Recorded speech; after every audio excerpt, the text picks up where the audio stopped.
Bonjour, French students. Welcome to Lesson 3C from pages 60 to 61 in your textbook. All right, Part C, les questions avec inversion. Again, this is a review. You have learned this previously. There are several ways of asking questions in French. When the subject of the sentence is a pronoun, questions can be formed by inverting, that is, reversing the order of the subject and the verb. Compare the two ways of asking the same question. With intonation, remember that means that your voice has to go up at the end. So we have, tu as un vélo? As-tu un vélo? Vous êtes français? Êtes-vous français? Elles vendent des ordinateurs? Vendent-elles des ordinateurs? Ils habitent à Québec? Habitent-ils à Québec?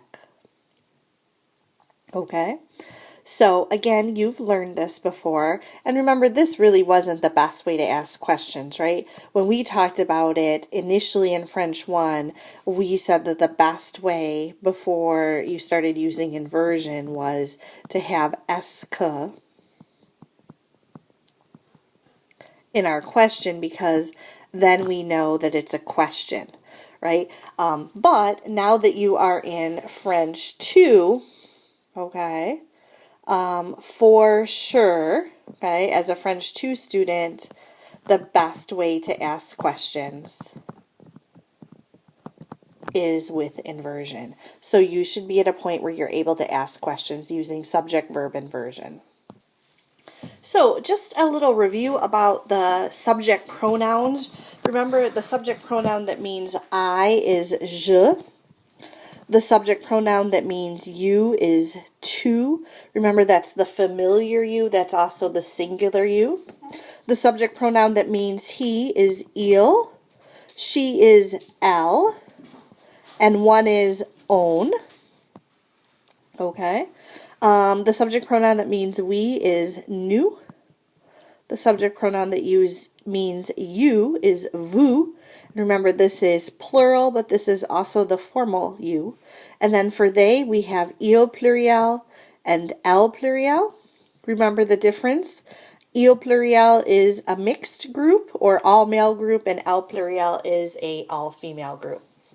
Okay, so again, you've learned this before about asking questions using inversion. Again, the difference is we're reversing the order of our subjects and our verbs, right? Our verbs all are kind of second in these questions with intonation, and when we put them in inversion, our verbs are going to start our questions. So yes or no questions can be formed with inversion according to this pattern. So when you follow this pattern, it's just the verb and then the subject pronoun and then the rest of the sentence. So we have parlez-vous français? Asking, do you speak French? Remember, when we talk about something being a yes or no question, that means that it simply can be answered with yes or no. That doesn't mean in French class you should just say oui or no. Remember, we're always practicing answering questions in complete sentences in French, but the idea is that they could be answered with a simple yes or no when we call it a yes or no question. In inverted questions, the verb and the subject pronoun are joined with a hyphen. Okay, so we have to join our subject and our verb with that hyphen. In inverted questions, the sound T is pronounced between the verb and the subject pronouns il, elle. Again, that's and on. That's because they start with a vowel.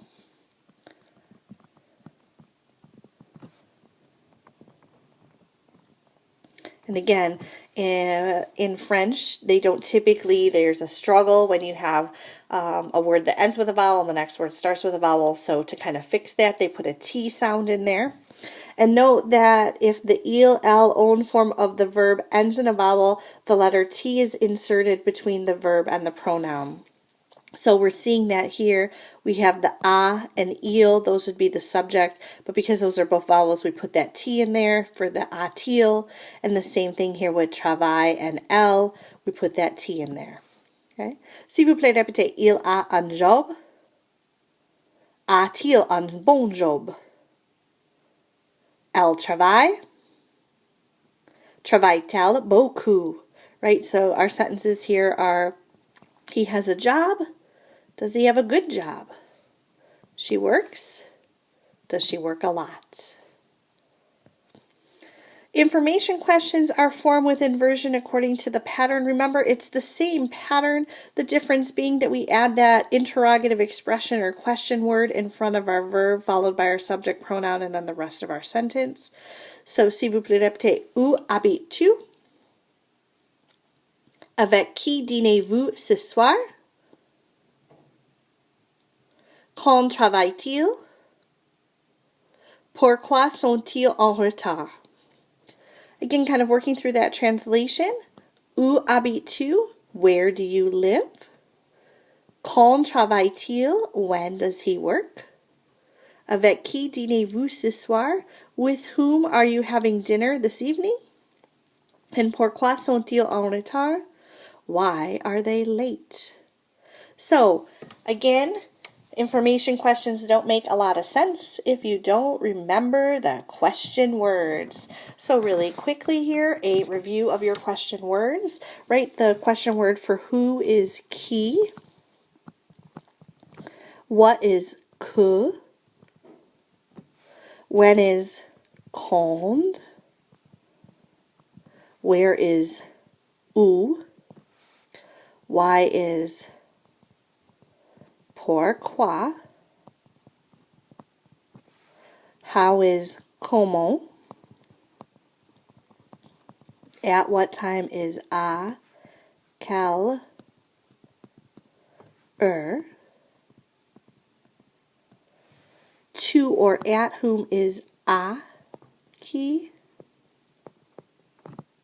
About whom is de qui?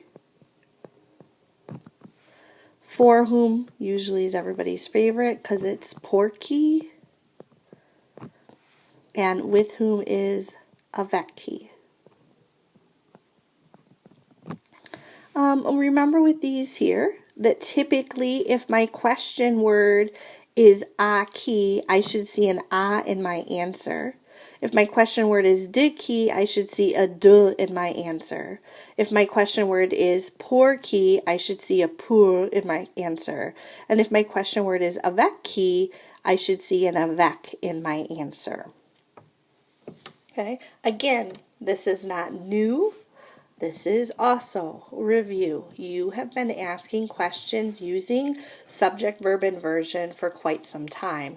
The difference is now as French 2 students and as French 2B students, you really should be asking all of your questions using subject-verb inversion. So your homework is on page 60, exercise 8.